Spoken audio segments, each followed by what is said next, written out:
saudara pemirsa dimanapun Anda berada. Saya Sekjen DPP Laskar Anti Korupsi 745 Jakarta. Hari ini, hari Jumat, adalah merupakan hari yang sangat mulia. 2 Juni 2023. Saat ini seluruh media terfokus, baik mainstream, cetak dan elektronik, terfokus membahas Pilpres. Tahapan Pilpres sudah berjalan. Dimulai dari pendaftaran, verifikasi administrasi, verifikasi faktual, dan saat ini sudah pendaftaran calon legislatif DPR RI. Tinggal menunggu kemudian calon DPRD Kabupaten Kota dan DPD RI. Hampir setiap malam seluruh media mainstream membahas tentang calon Presiden Republik Indonesia untuk 2024. Karena kita ingat pada hari Rabu tanggal 14 Februari 2024 adalah hari pencoblosan. Sebelum pencoblosan, 75 hari sebelum pencoblosan adalah hari kampanye. Tapi yang harus kita pikir saudara, mengapa seluruh publik terkonsentrasi memikirkan calon presiden? Bukankah kita apa yang sudah didengungkan kepada petinggi dan tokoh partai politik bahkan calon presiden? Untuk merubah republik ini harus ada komitmen bersama, yaitu harus ada perubahan sistem. Bagaimana tidak saudara? Tiap hari kita disajikan bahwa terlalu banyak korupsi, bahkan korupsi sudah sangat menggurita. Kita lihat sudah ada korupsi triliunan rupiah yang dibidik, yang ditetapkan tersangka oleh Kejaksaan Agung Republik Indonesia. Begitupun juga gencarnya Komisi Pemberantasan Korupsi dan Kepolisian membidik seluruh potensi korupsi di Republik ini. Tapi yang tercengang bagi kita saudara, karena sistem di Republik ini kalau tidak direvolusi, sungguh berbahaya buat kehidupan berbangsa dan bernegara. Karena hukum saat ini saudara belum berpihak kepada rakyat. Hukum belum sebagai panglima. Terkadang hukum ada di tangan penguasa, terkadang hukum ada di tangan pengusaha. Tapi yang lebih tragis bagi kita saudara, ada hukum di tangan premanisme, bahkan hukum di tong sampah. Rakyat merindukan, rakyat mendambakan ada perubahan signifikan di kehidupan mereka, bukan hanya sebagai wacana, tapi rakyat butuh bukti, butuh aplikasi. Saudara pemirsa dimanapun Anda berada, hari ini pada hari Jumat tanggal 2 Juni 2023 kami menggugah, sekali lagi menggugah hati, pemikiran, konsepsi, pemahaman, gerakan, konseptor, tujuan, target untuk memperbaiki republik ini adalah harus kita ubah sistem. Karena sistem saat ini adalah kami anggap adalah sistem yang korup. Sistem yang korupsi saudara sudah menggurita dari atas ke bawah, dari bawah ke atas. Coba bayangkan saudara, teriakan ibu-ibu di pasar begitu tingginya harga cabai, begitu tingginya harga tahu. Coba kita harga beras sekarang, harga minyak sudah tak terkontrol. Walaupun pemerintah mengatakan ada batas minimum harga, tapi buktinya di pasaran tidak bisa terkontrol. Kenapa? Karena sistem di republik ini betul-betul belum menjadi hukum kita sebagai panglima. Kalau hukum sudah menjadi panglima, maka siapapun yang melanggar di republik ini, baik dari presiden, keluarga presiden, keluarga kejaksaan, keluarga kepolisian, keluarga dari Mahkamah Agung, Komisi Yudisial, sampai strata ke bawah, sampai tingkat desa, tidak pandang bulu untuk melakukan penindakan dan penegakan hukum saudara. Tiba saatnya, jangan hanya kita menunggu 14 Februari 2024. Sekali lagi 14 Februari 2024 adalah hari pencoblosan. Tapi yang kita nanti adalah hari kemenangan rakyat. Ketika pencoblosan tiba memilih calon presiden idaman rakyat yang menggiring atau membawa konsepsi perubahan untuk Indonesia yang lebih baik. Saudara, maka saatnya hari ini kepada seluruh aktivis, kepada seluruh pergerakan, partai politik, stakeholder di republik ini, tokoh, baik tokoh agama, tokoh politik, tokoh budaya, semua harus bersatu padu untuk menyatukan konsepsi bahwa sistem hukum harus sebagai panglima. Yang kedua yang harus dirubah saudara, yaitu sistem partai politik. Sistem partai politik sekarang membuat gusar semua para calon legislatif baik daerah, di kabupaten, di provinsi dan pusat, karena menanti putusan Mahkamah Konstitusi yang sampai saat ini belum diketok palunya, yaitu apakah menetapkan sistem proporsional terbuka atau tertutup. Kenapa mereka menjadikan ketakutan? Karena ketika sudah suara demokrasi 1998 sudah bergema dan bergulir sampai 2023 ini, tapi tiba-tiba segelintir tokoh kepentingan politik melakukan judicial review di Mahkamah Konstitusi. Tapi mereka takut. Kenapa? Kenapa itu terjadi, saudara? Mutlak karena sistem partai politik dan sistem penyelenggara dan sistem pemilu kami anggap korup. Kenapa kami anggap korup, saudara? Bagaimana tidak calon legislatif kita tidak terverifikasi faktual di masyarakat? Suatu misal, ketika seseorang ingin mencalonkan diri menjadi calon legislatif di kabupaten tertentu, seyogianya seluruh stakeholder di daerah pemilihan itu mestinya terverifikasi bahwa mereka yang layak menjadi calon legislatif. Ketika calon legislatif menjadi suatu daerah pemilihan itu ada banyak, barulah difilter oleh masyarakat. Suatu misal, ada 7 orang yang terbaik di masyarakat. Terbaik bagaimana cara memfilternya? Bagaimana memverifikasinya bahwa masyarakat itu adalah baik, calon legislatif itu adalah baik. Suatu misal, ketika ada kebakaran mereka hadir. Ketika ada orang sakit mereka hadir. Ketika ada orang tidak punya BPJS mereka membantu pengurusan BPJS. Itu adalah calon legislatif yang baik. Ketika ada orang ditabrak mereka bantu.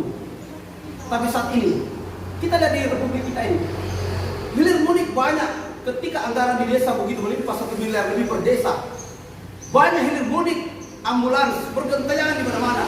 Tapi ambulans itu bukan mengantar orang sakit ke rumah sakit, tapi ambulans itu menggiring ke mall, ambulans itu menggiring ke pasar, ambulans itu hanya hilir mudik yang tidak jelas kemana arahnya.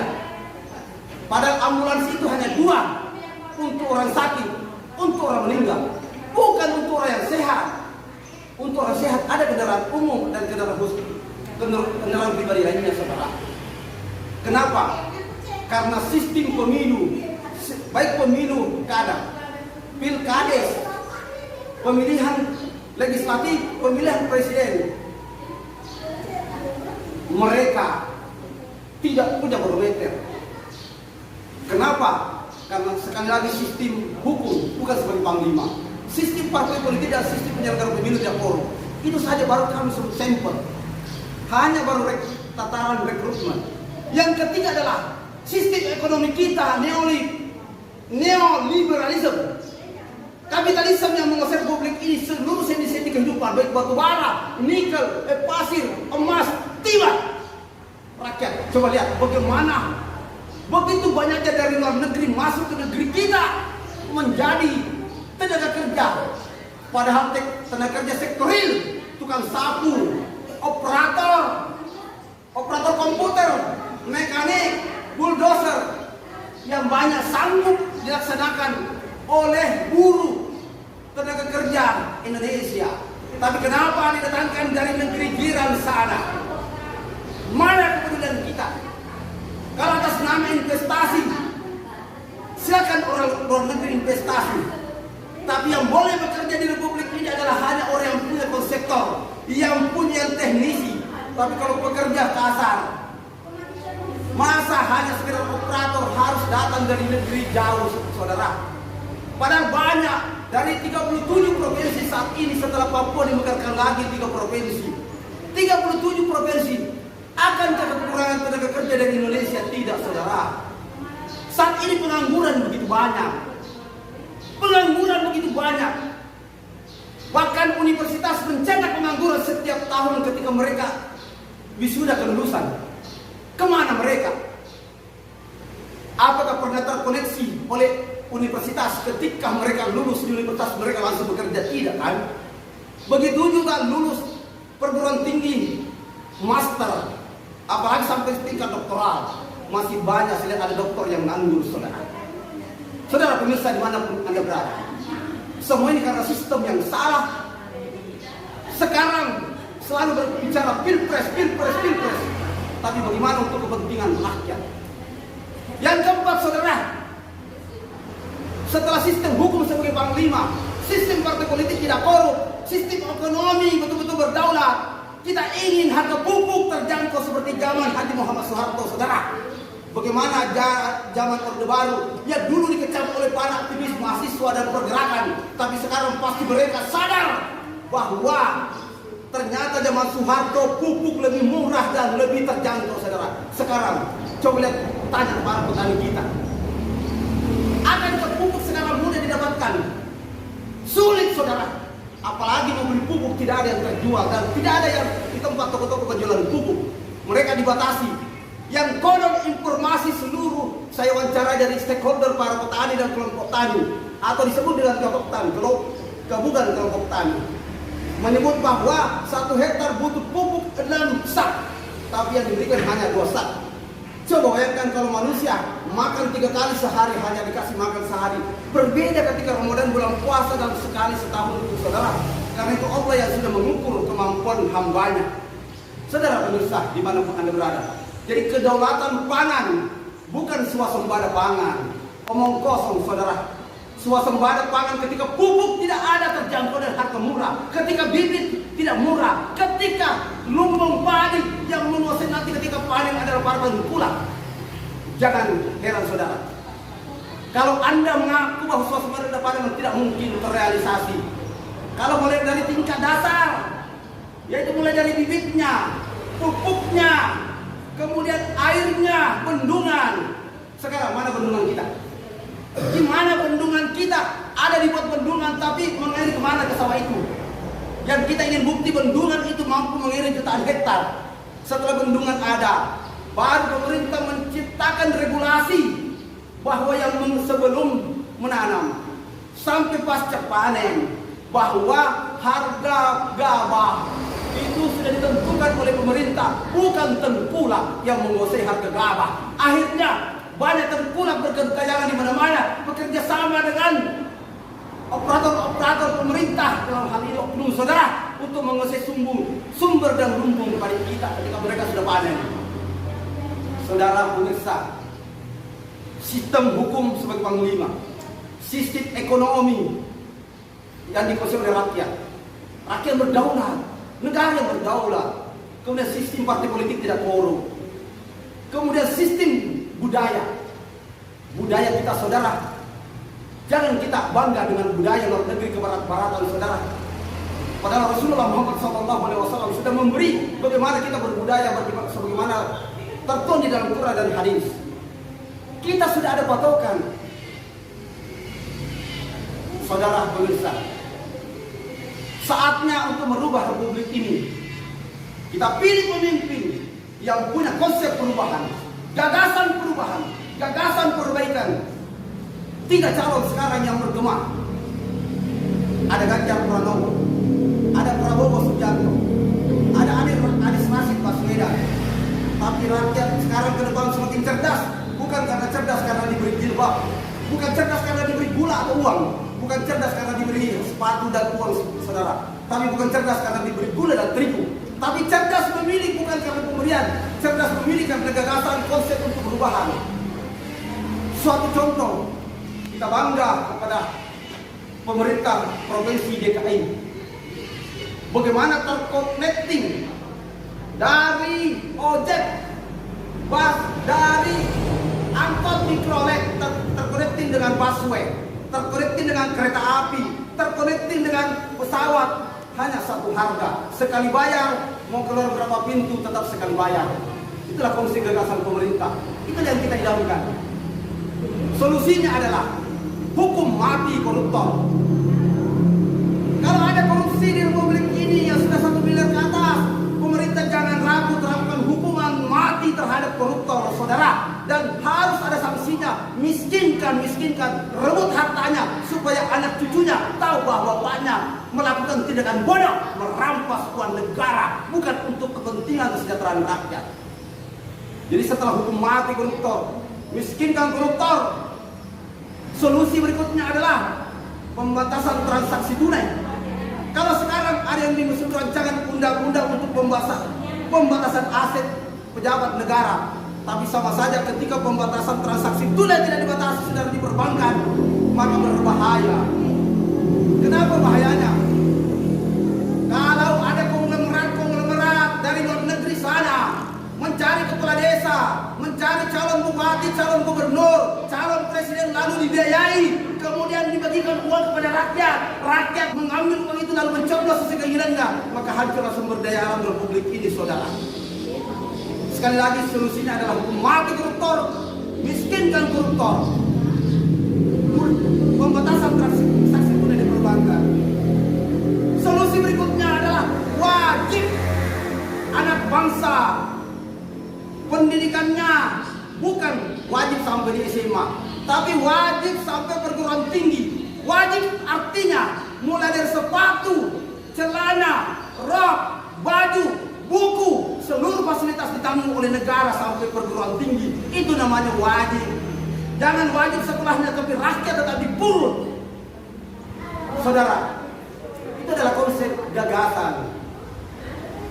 Hari ini sekali lagi, hari ini Jumat, ada Jumat yang berkah, tanggal 2 Juni 2023. Saatnya rakyat Indonesia dengan cerdas memilih pemimpin yang ingin merubah sistem. Ada perubahan sistem di republik ini. Ada konsep perubahan, ada konsep gagasan. Bukan konsep karena hasil survei. Tidak kita tahu siapa yang bayar survei itu, saudara. Saudara pemirsa, saatnya rakyat memilih pemimpin yang cerdas. Sekali lagi, terapkan hukum mati terhadap koruptor. Rampas hartanya koruptor untuk membangun aspal, untuk membangun jembatan, untuk pupuk yang murah, untuk pendidikan gratis, untuk bedah rumah yang miskin, untuk bantuan modal bagi penganggur. Saudara, sekali lagi, untuk bantuan modal bagi penganggur. Solusi terakhir, pemerintah wajib menggaji bagi penganggur, saudara. Mungkin Anda tidak setuju kenapa pemerintah wajib menganggur. Dari mana dananya untuk menggaji para penganggur? Aktifkan balai latihan kerja. Mau baru tamat SMA, mau janda, mau duda, baru di PHK, masukkan ke balai latihan kerja. Suatu misal, ada yang baru janda, diputuskan dari suaminya tidak punya pekerjaan, coba masukkan balai latihan kerja menjadi orang yang tahu konveksi, saudara. Bagaimana menjahit, bagaimana membuat baju. Setelah itu kita kasih mereka modal. Begitu juga misalnya duda, ajarin cara membengkel, bantu modal bengkel, permudah perizinan bengkelnya. Mulai dari stakeholder desa, camat, bupati harus mempermudah, wah itu gratis, supaya tercipta lapangan kerja. Setelah semua rakyat tidak ada lagi yang menganggur, maka diterapkan sanksi penjara bagi yang menganggur, saudara. Sekali lagi, ketika uang sudah diserahkan, balai latihan kerja, masih ada laki-laki yang bekerja, sementara negara mewajibkan menggaji bagi penganggur, maka ada juga solusi, sanksi, hukuman penjara bagi penganggur setelah pemerintah hadir membiayai mereka, memasukkan balai latihan kerja, memberi modal, memudahkan perizinan dan memberi tempat perizinan. Billahi taufiq wal hidayah. Saya Sekjen DPP Laskar Abdi Kursi Assalamualaikum warahmatullahi wabarakatuh.